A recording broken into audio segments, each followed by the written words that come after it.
주 안에 사랑하는 성도 여러분, 오늘 저희들은 2015년 상반기를 감사로 마무리하며 2015년 하반기를 새롭게 시작하는 맥추 감사주일 예배를 드리고 있습니다.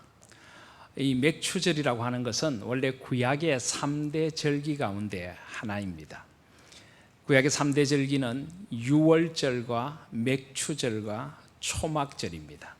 그런데 이 유월절은 예수 그리스도의 오심, 예수 그리스도의 고난과 부활을 통하여 온전히 성취가 되었습니다. 그래서 신약을 사는 우리들은 예수 그리스도 안에서 십자가의 은혜로 유월절을 지키게 됩니다.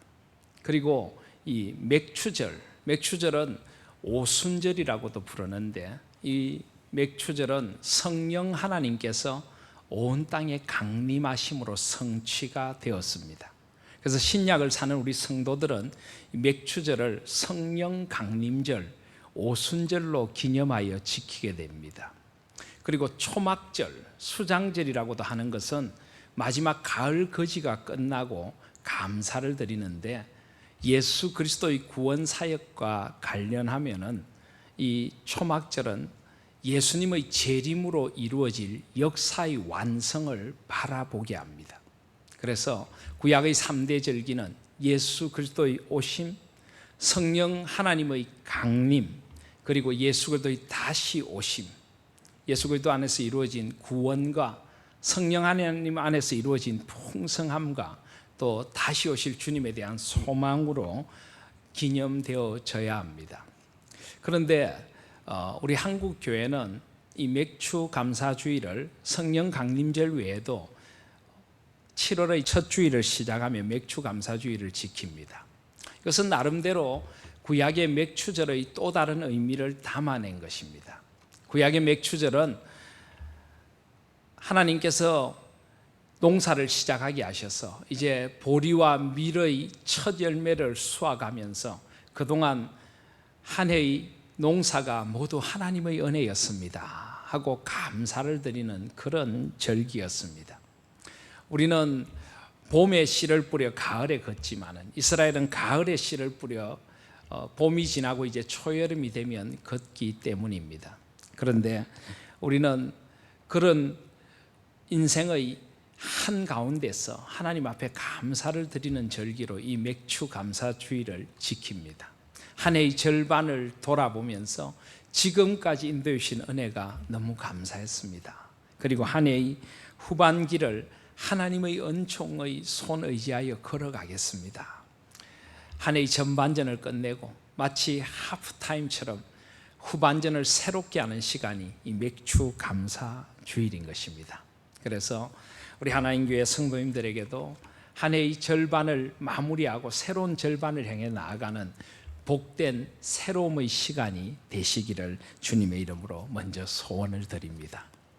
그래서 이 2015년 하반기를 시작하면서 또 이 뜻깊은 맥추 감사주일을 지키면서 여호수아서의 말씀과 함께 2015년의 하반기를 걸어가 보려고 합니다. 이 여호수아서는 모세 오경을 이어서 주신 책으로 하나님께서 모세 오경에 약속하신 모든 언약이 이제 가나안 땅에 이스라엘 백성들이 들어가서 그 언약이 어떻게 성취되는가를 보여주는 말씀이라고 할 수가 있습니다. 그리고 특별히 이 그리스도인들이 어떻게 가나안 땅이라고 하는 이 세상 속에서 승리의 삶을 살아갈 것인가, 그것을 보여주는 말씀이라고 할 수도 있습니다. 저는 우리 하나님교회 모든 성도님들이 이 2015년의 후반전을 시작하면서 2015년이 하나님 안에서 승리하는 삶들이 되시기를 간절히 바랍니다. 하나님께서 우리를 승리의 길로 인도해 주시기를 소원합니다. 그래서 이 여호수아서의 말씀과 함께 어떻게 우리가 승리의 삶을 살아갈 수 있을까를 다시 한번 생각해 보면서 하나님의 말씀 앞으로 나아가 보려고 하는 것입니다. 그리고 이 여호수아서의 말씀은 결국 그래서 그리스도인이 어떤 삶을 살아가야 하는가, 또 신앙의 공동체인 교회의 사명이 무엇인가를 우리에게 일깨워주는 책이기도 합니다. 여호수아서를 통해서 그리스도인의 삶이 진정 어떤 삶이기를 원하시는가를 하나님 앞에서 듣고 교회의 사명을 한번 새롭게 하실 수 있는 복된 시간이 되시기를 주님의 이름으로 소원합니다. 오늘 이 승리의 책인 여호수아서는 1장 1절에 이렇게 시작합니다. 여호와의 종 모세가 죽은 후에 여호와께서 모세의 수종자 눈의 아들 여호수아에게 말씀하셨다라고 합니다. 여러분, 여기 모세가 죽었다 하는 이 짧은 글이 우리에게는 어떻게 와닿을지 모르지만은 그 당시 이 말씀을 받는 이스라엘 공동체에게는 이것은 너무나 충격적인 사건이었습니다. 왜냐하면 지금 이스라엘 백성들이 어디를 향해 가야 합니까? 약속의 땅 가나안을 향해서 가야 합니다. 그 땅은 물론 하나님께서 약속하신 언약의 땅이지만은 그 땅에는 크고 광대한 족속들이 살고 있습니다. 이 가나안 7족속이라고 하는 족속들이 이미 이 땅을 차지하고 있고, 그들은 그 당시 이미 철기 문화를 개발해서 철병거를 가진 강대한 그런 민족들입니다. 그런데 그들이 사는 땅을 하나님의 언약을 하나 붙들고 들어가야 하는 것입니다. 그들은 광야 40년이라는 힘든 시간들을 보냈습니다. 이제 어쩌면 더 큰 전쟁과 위기가 그들 앞에 기다리고 있는지 모릅니다. 그런데 그때에 여호와의 종 모세가 죽었다는 것입니다.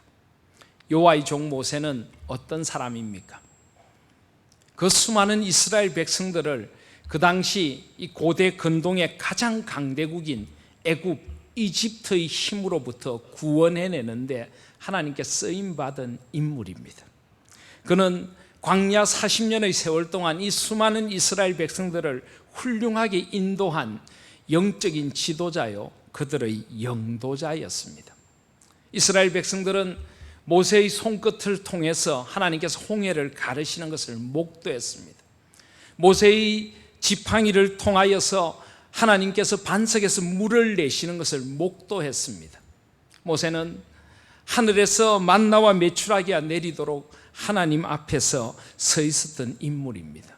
그런 모세가 이제 가나안 땅 정복을 앞두고 죽었습니다. 여러분, 그 상실감이 어땠을까요?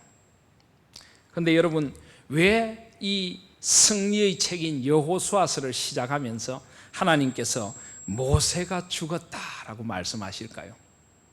왜 이 순간 하나님께서는 모세를 하나님 품으로 거두어 가신 것입니까? 그 이유가 도대체 무엇입니까? 그 이유는 바로 이제 모세가 아니라 하나님을 똑바로 바라보라는 것입니다. 하나님의 일은 하나님께서 직접 하신다는 것을 다시 한번 이스라엘 백성들에게 가르쳐 주시는 것입니다. 광야를 인도해 오신 분도 하나님이셨습니다. 결코 모세가 아니었습니다. 하나님께서 친히 이스라엘 백성들을 안고 업고, 마치 출애굽기 19장 말씀처럼 독수리가 그 새끼를 날개에 업어 옮기듯이 하나님께서 친히 이스라엘 백성들을 인도해 주신 것입니다. 이제 하나님께서는 하나님의 인도하심을 또렷하게 그들이 바라보기를 원하십니다. 인간 모세가 아니라 하나님을 바라보라는 것입니다. 하나님의 일은 하나님께서 하십니다. 그리고 하나님의 언약은 반드시 성취된다는 것을 보여주십니다. 2절에 보시면 내 종 모세가 죽었으니 이제 너는 이 모든 백성과 더불어 일어나 이 요단을 건너 내가 그들 곧 이스라엘 자손에게 주는 그 땅으로 가라. 여기 그 땅이라고 합니다. 왜 그 땅입니까? 이 땅은 하나님께서 약속하신 땅이기 때문입니다. 하나님께서 오랜 세월 전에 아브라함에게 약속하신 하나님의 언약의 땅입니다. 하나님은 지금 그 땅, 그 언약을 반드시 이루어 주시겠다고 지금 말씀하시는 것입니다. 하나님의 약속은 더딜지라도 이루어집니다. 우리가 인생을 살다 보면 때로는 하나님의 약속이 멀게 느껴질 때가 있습니다. 때로는 인생의 어두운 터널을 통과할 때 하나님의 언약이 잘 보이지 않는 것 같은 때도 있습니다. 그러나 여러분 잊지 마십시오. 하나님의 약속은 반드시 이루어집니다. 이 이스라엘 공동체를 향한 언약의 약속뿐만 아니라 우리 한 사람 한 사람을 향한 하나님의 약속이 있습니다. 그 약속은 반드시 이루어지는 것입니다. 아브라함에게 내가 너를 창대케 하리라, 내가 복이 될지라 하신 그 약속은 결국 이루어지게 되는 것입니다. 사랑하시는 여러분, 우리가 어떻게 하면 우리 인생을 승리하는 삶으로 살아갈 수가 있습니까? 우리 모두는 누구나 한 번뿐인 인생을 승리하는 인생으로 살기를 원합니다. 2015년의 하반기를 시작하면서 전반기에 여러 가지 힘들과 어려움들이 우리에게 있었는데 2015년은 하반기는 좀 평탄하고 형통한 하반기가 되어졌으면 하는 바람이 우리 인간에게는 누구나 있습니다.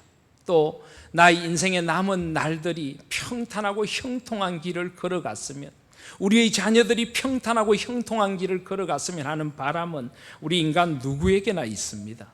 그런데 사랑하시는 여러분, 우리 인생이 승리하는 인생이 되기를 우리보다 더 간절히 원하는 분이 계신다는 것을 아십니까? 우리 인생이 정말 평탄하고 형통한 길이기를 우리보다 더 간절히 원하시는 분이 계십니다. 그분이 바로 나의 아버지, 우리의 아버지 하나님이십니다. 그래서 오늘 6절 말씀에 보시면은 하나님께서 내가 그들의 조상에게 맹세하여 그들에게 주리라 한 땅을 이 백성에게 차지하게 하리라, 하나님의 약속을 이루시겠다고 하신 후에 7절에 보면은 뒷부분에 그리하면 어디로 가든지 형통하리니, 하나님은 우리 삶이 형통한 삶이 되기를 원하십니다. 8절을 보시면은 그리하면 내 길이 평탄하게 될 것이며 내가 형통하리라. 하나님은 우리의 길이 평탄하며 형통한 길이 되기를 원하십니다. 그런데 우리가 어떻게 하면 이런 평탄하고 형통한 삶을 살아갈 수 있을지를 오늘 하나님께서는 간절한 마음으로 여호수아서를 열면서 말씀하시는 것입니다. 하나님을 바라보라는 것입니다. 하나님의 일은 하나님께서 하신다는 것입니다. 하나님의 언약을 믿고 붙들라고 말씀하시는 것입니다. 사랑하시는 여러분, 하나님을 더 깊이 바라보시기를 바랍니다. 우리 인생의 남은 날들을 하나님께 좀 더 우리의 시선을 고정하실 수 있기를 바랍니다. 하나님께서 우리 인생을 인도하시기를 원하십니다. 그래서 여호수아서를 시작하며 여호와의 종 모세가 죽은 후에라고 시작을 하는 것입니다. 하나님을 더 깊이 바라보시는 2015년 하반기, 또 인생의 남은 날들이 되시기를 소원합니다. 하나님께서는 또한 3절에 보시면은 내가 모세에게 말한 바와 같이 너희 발바닥으로 밟는 곳은 모두 내가 너희에게 주었다라고 합니다. 이것은 또 무엇 때문에 주시는 말씀입니까? 여기 너희 발바닥으로 밟는 곳을 준다는 것이 어떤 의미입니까? 요즘 좀 지나친 그런 열심을 가진 그리스도인들이 하지 말아야 될 일들을 하는 경우들이 있습니다. 어디 가서 그곳을 막 밟으면서 이곳이 하나님의 땅이 될 것이라. 여러분, 그런 잘못된 열심을 이야기하는 것이 아닙니다. 여기 보면은 너희 발바닥으로 밟는 곳이라고 하는 것은 하나님의 손을 잡고 우리에게 주어진 사명의 길을 일어나서 걸어가는 그 자리에 하나님이 함께 하시겠다는 약속인 것입니다. 지금 여호수아와 이스라엘 백성들은 자칫하면 주저앉을 수 있는 순간입니다. 모세가 죽었고 그 큰 땅 가나안으로 들어가야 되는데 그들은 두렵고 떨립니다. 이제 여기서 주저앉아 있을 수가 있습니다. 하나님을 원망하면서 왜 모세를 데려가셨습니까? 라고 그들은 주저앉아 있을 수 있습니다. 그런데 하나님께서는 그들에게 일어나라고 하십니다. 하나님의 손을 붙들고 사명의 땅을 향해 함께 가자고 하시는 것입니다. 그렇습니다. 우리의 과거는 과거로 묻어버려야 합니다. 우리의 과거에 우리가 주저앉아 있어서는 안 되는 것입니다. 과거가 우리의 역사를 새롭게 하는 거울은 될지 몰라도 우리는 하나님께서 약속하신 미래를 향하여 하나님의 손을 붙들고 나아가야 하는 것입니다. 하나님은 지금 새롭게 우리와 시작하기를 원하시는 것입니다. 그리고 하나님의 손을 붙들고 가는 그곳에 하나님께서 언제나 함께 하시겠다고 약속하고 계시는 것입니다. 4절에 보면 곧 광야와 이 레바논에서부터 큰 강 곧 유브라데 강까지 해쪽 서거의 온 땅과 또 해지는 쪽 대해까지 너희의 영토가 되리라. 이스라엘의 지도를 놓고 보면 이 광야는 남쪽 끝을 말합니다. 이 레바논은 북쪽 끝을 말합니다. 큰 강 곧 유브라데 강까지 동쪽 저 너머를 말합니다. 그리고 해지는 쪽 대해 지중해 서쪽 경계를 말합니다. 이것은 하나님께서 이스라엘 백성들에게 주신 사명의 땅입니다. 하나님께서는 이 온 땅이 하나님의 다스리심, 하나님의 나라로 물들여지기를 원하시면서 이스라엘 백성들을 불러주셨습니다. 지금 그 사명의 땅을 향해 가자고 하십니다. 일어나라고 하십니다. 여러분, 여러분의 가나안은 어디입니까? 여러분의 사명의 땅은 어디입니까? 하나님께서는 이 땅의 모든 그리스도인들에게 하나님의 사명의 가나안을 주셨습니다. 우리는 우연히 이 세상에 태어나서 살다가 가는 존재가 아닙니다. 하나님께서 내가 이 땅에 존재해야 할 이유가 있으셔서 나에게 사명을 주어 이 땅에 보내주신 존재입니다. 우리의 가정이든 우리의 일터든 나의 삶의 자리든 우리는 먹고 살기 위해 사는 사람들이 아니라 하나님의 사명을 위하여 사는 존재들인 것입니다. 하나님은 지금 우리가 사명의 땅을 향해 가자고 하십니다. 아직 해야 될 일이 있다고 말씀하시는 것입니다. 그리고 하나님의 사명을 안고 하나님의 나라, 하나님의 영광을 위하여 나아가는 그 자리에 함께 하실 것이라고 약속하시는 것입니다. 5절에 보시면 내 평생에 너를 능히 대적할 자가 없으리니 내가 모세와 함께 있었던 것 같이 너와 함께 있을 것임이라. 내가 너를 떠나지 아니하고 버리지 아니하리라. 그렇습니다. 하나님께서는 모세와 함께 있던 것 같이 너희와 함께 있겠다라고 하십니다. 지금 이스라엘 백성들은 전장을 향해 나아가는 길입니다. 가나안의 그 광대한 족속들과 전쟁을 하기 위해 나아가야 됩니다. 여러분, 전쟁터에 나가는 사람들의 마음이 어떠할까요? 그들은 무척이나 두렵고 떨릴 것입니다. 이 전쟁터가 그들의 인생의 마지막 자리일지도 모릅니다. 그런데 하나님께서 그들의 그 떨리는 마음을 그들보다 더 잘 알고 계십니다. 그러면서 하나님께서 약속하시는 것입니다. 내가 너와 함께 그곳에 갈게. 내가 너를 지켜줄게. 내가 너를 버리지 아니하고 떠나지 아니할게. 내가 임마누엘로 너희와 함께 있을게. 모세와 함께 있던 것처럼 내가 너와 함께 하리라. 하나님께서 우리가 사명의 길을 나설 때 이 약속으로 함께 하신다는 것을 잊지 마시기를 바랍니다. 그래서 우리는 이 하나님의 약속을 바라봐야 합니다. 나와 함께 하시는 주님을 바라보고 힘을 내서 삶에 주어진 나머지 사명들을 향하여 나아가야 하는 것입니다. 하나님께서 우리에게 사명이 있어서 우리 하나님 교회를 개척하게 하셨고 우리 모두를 여기 모이게 하신 것인 줄 믿습니다. 오늘 여기 광야와 레바논과 큰 강 곧 유브라데 해쪽 서의 온 땅과 또 해지는 쪽 대해까지라고 했는데요, 저는 이 말씀을 묵상하면서 우리 하나님 교회가 나아가야 할 남쪽은 어디이며 북쪽은 어디이며 동쪽은 어디이며 서쪽은 어디인가 하는 생각을 했습니다. 지난 2015년 상반기를 돌아보면서 이 땅에 참 힘듦과 아픔이 많았습니다. 그 어느 해보다 가뭄이 심했고 메르스라는 전염병이 창궐하고 온갖 사건과 사고가 터졌습니다. 이 사회와 경제와 문화와 정치는 온갖 혼란으로 얼룩졌습니다. 여러분, 이것이 우연일까요? 이것이 그냥 단순히 자연재해이고 방역당국의 소홀함이고 세계 경제의 어려움 때문에 겪는 그런 어려움들 뿐이라고 생각하십니까? 저는 그렇게 생각하지 않습니다. 하나님께서 우리의 땅에 대하여 진노하신 것이라고 생각을 합니다. 역대하 7장에 있는 말씀처럼 하나님께서 하늘을 닫아 비가 내리지 않도록 하고 메뚜기가 소산을 먹고 전염병이 역병이 온 세상에 떠돌게 할 때 이스라엘 백성들, 언약의 백성들은 그 시대의 징조를 읽을 수 있어야 하는 것입니다.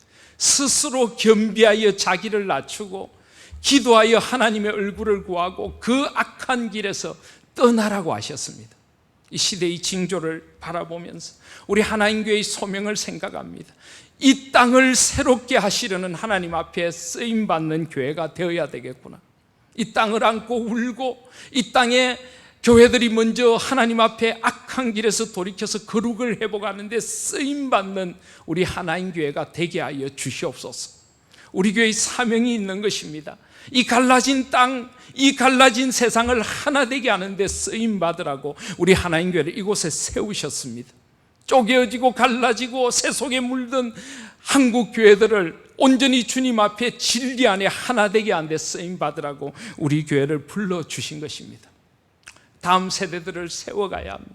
소망이 없어진 세상, 다음 세대들이 여호와를 알지 못하는 세상, 이 세상 속에서 우린 정말 하나님을 알고 하나님 앞에서 하나님의 비전을 가진 다음 세대들을 일으켜 세우라고 우리 교회를 이곳에 세워주셨구나 하는 생각을 하게 됩니다.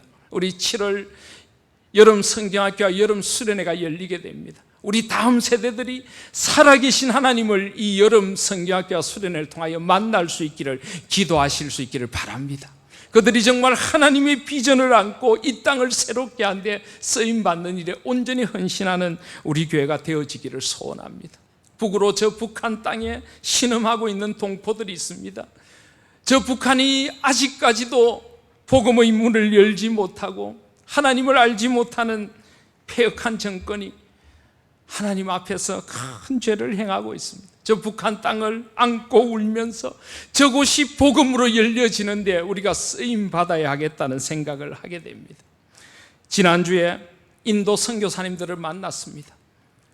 전 인구, 그 수많은 13억이 넘는 인구 중에 단 1%만 예수님을 믿는 나라, 힌두와 온갖 이상한 종교들로 말미암아 온갖 우상과 악한 영의 지배를 받고 있는 나라, 그 인도에서 선교하는 선교사님들의 이야기를 들으면서 정말 우리가 해야 할 사명이 너무 많다는 생각을 했습니다.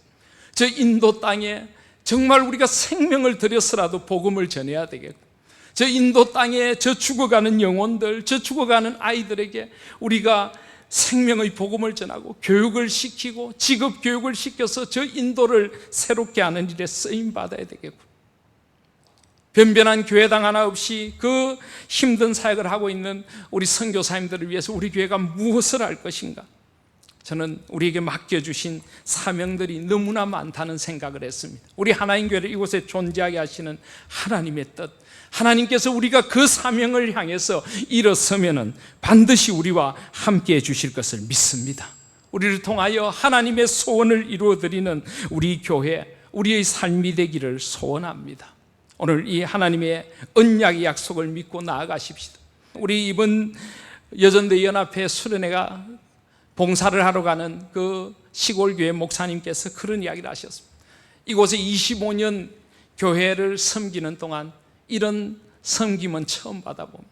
도회지 교회가 와서 전도를 하고 함께 삶을 나누고 너무 고맙습니다.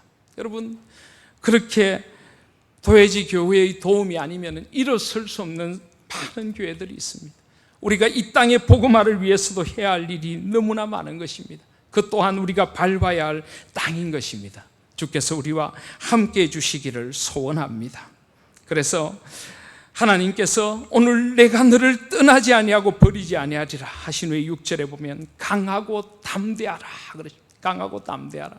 여러분, 오늘 여호수아와 이스라엘 백성에게 하나님께서 왜 강하고 담대하라고 하실까요? 6절 한 번만이 아닙니다. 7절에 보시면 오직 강하고 극히 담대하라 라고 하십니다. 9절에 보시면 내가 내게 명령한 것이 아니냐, 강하고 담대하라, 두려워하지 말며 놀라지 말라, 강하고 담대하라 라고 하십니다. 왜 이 짧은 1절부터 9절까지 이 말씀에 강하고 담대하라는 것을 거듭 또 말씀하실까요? 그것은 물론 여호수아와 이스라엘 백성들이 두려워하고 있기 때문이기도 하지만 하나님께서, 하나님의 일은 하나님께서 하신다, 하나님의 약속을 믿고 일어서서 강하고 담대하게 세상을 향해 나아가라는 하나님의 명령인 것입니다. 여러분, 강하고 담대해야 합니다. 이 세상은 악한 영의 세력이 붙들고 있는 세상입니다. 이 세상에서 우리가 진정 하나님의 원하시는 하나님의 나라, 거룩과 공의의 나라를 이루려면 우리는 때로 세상과 부딪혀야 하고, 이 세상 속에서 그리스도인의 정체성을 갖고 강하고 담대하게 나아가야 하는 것입니다. 사탄은 자꾸만 우리에게 두려움을 안겨주고 우리를 나약하고 연약하게 만들려고 합니다. 그럴 때일수록 하나님의 약속을 붙들고 강하고 담대할 수 있는 저와 여러분들이 되시기를 바랍니다. 저는 이 말씀을 묵상하면서 지난주 한 주 동안 수없이 이 말씀을 되뇌었습니다. 여라 강하고 담대하라, 여라 강하고 담대하라. 하나님께서 함께 하신다. 강하고 담대해야 해. 오늘 하나님께서 저와 여러분에게 말씀하십니다. 강하고 담대하십시오. 하나님의 일을 다 이루시기까지 우리를 지켜주실 것입니다. 강하고 담대하시기를 바랍니다. 하나님의 이름으로 세상을 향해 나아가고 하나님의 나라를 위하여 나아가는 우리의 발바닥으로 밟는 곳마다 주님이 함께해 주실 것입니다. 강하고 담대할 수 있기를 바랍니다. 저는 우리가 이 말씀을 붙들고 강하고 담대하게 2015년의 후반기를 시작할 수 있기를 소원합니다. 우리 인생의 남은 날들을 주님을 바라봄으로 강하고 담대하게 나아가실 수 있기를 소원합니다. 특별히 오늘 강하고 담대하라 하는 말씀 후에 하나님께서 우리가 어떻게 강하고 담대한 인생을 살아갈 수 있는가도 우리에게 말씀해 주고 계십니다. 7절 말씀해 보시면 오직 강하고 극히 담대하여 나의 종 모세가 내게 명령한 그 율법을 다 지켜 행하고 우로나 좌로나 치우치지 말라. 그리하면 어디로 가든지 형통하리니. 그렇습니다. 하나님께서는 지금 전쟁터에 나아가는 여호수아와 이스라엘 백성들이 강하고 담대하라 하신 후에 전술을 가르쳐 주시는 것도 아니고 싸움의 기술을 가르쳐 주시는 것도 아니고 하나님의 말씀을 지켜 행하라고 말씀하시는 것입니다. 그 말씀의 길을 걸어가라고 하십니다. 그렇습니다. 이것이 우리 그리스도인들이 인생의 전쟁터에서 승리하는 비결입니다. 우리는 세상의 힘으로 싸우지 않습니다. 세상의 지혜와 세상의 전략으로 싸우는 것 아닙니다. 우리는 하나님 앞에 서 있으면 하나님께서 우리를 통하여 세상을 이길 수 있도록 해주실 것을 믿는 사람들입니다. 물론 우리에게 주신 재능과 우리에게 주신 것들을 최선을 다해 써야 하지만은 가장 우선순위는 하나님의 말씀 앞에 우리가 서는 것입니다. 왜냐하면 우리가 원하는 승리는 세상이 바라는 승리가 아니라, 우리가 원하는 성공은 세상이 바라는 성공이 아니라 하나님이 원하시는 승리이기 때문입니다. 하나님 앞에서 성공한 인생이 되기를 원하는 것입니다. 그리고 하나님의 뜻을 이 땅에 이루며 하나님 앞에 가기를 원하는 것입니다. 그래서 우리는 하나님의 말씀 앞에 서야 합니다. 여기 보시면 내게 명령한 그 율법을 다 지켜 행하라. 다 지켜 행하라. 하나님의 말씀을 온전히 다 지켜 행하라는 것입니다. 우리 개혁교회에 중요한 구호가 있습니다. 솔라 스크립추라, 오직 성경으로, 그리고 토타 스크립추라, 모든 성경으로. 그렇습니다. 하나님의 말씀은 모든 말씀이고 나의 삶의 모든 부분에 말씀하시는 것입니다. 우리가 성경을 읽으면서 나에게 위로가 되고 위안이 되는 말씀도 만나지만 나에게 도전이 되는 말씀을 만납니다. 말씀을 읽다 보면 내가 버려야 할 죄가 보입니다. 내가 돌아서야 할 삶의 방식이 보입니다. 이게 아니라고 하시는 하나님의 말씀이 들립니다. 우리는 그 말씀도 순종해야 하는 것입니다. 나에게 좋고 나에게 위로가 되는 말씀만이 아니라 내가 이 말씀을 따라 살면은 나에게 고난이 오고 나의 삶에 손해가 올지라도 하나님의 말씀이라면, 그리고 하나님께서 그 말씀을 나에게 깨닫게 하신다면 그 말씀을 향해서 돌아서는 것, 이것이 바로 진정한 인생의 승리의 비결인 것입니다. 하나님의 말씀을 온전히 다 지켜 행하는 저와 여러분들이 되시기를 바랍니다. 좌로나 우로나 치우치지 않아야 합니다. 말씀의 정로를 걸어가야 합니다. 말씀이 가라 하시는 곳을 가야 하고 말씀이 멈추라는 곳에서 멈추어 설 수 있는 우리들이 되어져야 하는 것입니다. 그리고 좌로나 우로나 치우치지 말라는 것은 지극히 작은 것 하나도 하나님 앞에 순종하라는 뜻도 됩니다. 하나님께서 우리가 뭔가 큰 일을 하기를 기대하시기보다는 삶의 작은 자리에서 하나님의 뜻을 순종하고 하나님의 기쁨이 되기를 원하시는 것입니다. 그래서 하나님께서는 그렇게 살아가면 어디로 가든지 형통하리라고 하십니다. 언제 어디서나 말씀을 통해서 하나님이 우리와 함께 하시리라는 약속인 것입니다. 8절에는 그래서 이것을 더 구체적으로 이 율법책을 내 입에서 떠나지 말게 하며 주야로 그것을 묵상하여 그 안에 기록된 대로 다 지켜 행하라. 이 율법책을 우리의 입에서 떠나지 말게 하려면 어떻게 해야 될까요? 이 말씀을 읽어야 합니다. 이 말씀을 가까이 해야 하는 것입니다. 우리는 말씀의 사람들입니다. 여러분 인생의 후반전에는 말씀을 더 가까이 할 수 있는 저와 여러분들이 되시기를 바랍니다. 매일 말씀을 읽으십시오. 우리 입으로 읊조리시기를 바랍니다. 이 말씀이 우리의 입을 떠나지 않게 해야 합니다. 세상의 많은 것들에 대한 관심도 필요하지만 우리는 무엇보다 먼저 말씀을 사모해야 합니다. 그리고 주야로 그것을 묵상하라. 이것은 나의 삶에 적용하라는 것입니다. 이 말씀을 내 삶에서 어떻게 살아낼 것인가, 내 삶에 어떻게 살아계신 말씀으로 받을 것인가를 잘 적용을 하고 그리고 그 안에 기록된 대로 다 지켜 행하라. 그 말씀을 그대로 순종하는 삶, 하나님은 그리하면 내 길이 평탄하게 될 것이며 내가 형통하리라 라고 말씀하십니다. 하나님께서 주신 이 승리의 삶의 비결을 살아가실 수 있기를 바랍니다. 그것이 바로 믿음이고 그것이 바로 그리스도인의 삶인 것입니다. 하나님은 9절에 다시 한번 말씀하십니다. 내가 내게 명령한 것이 아니냐. 하나님께서 지금 우리에게 명령하십니다.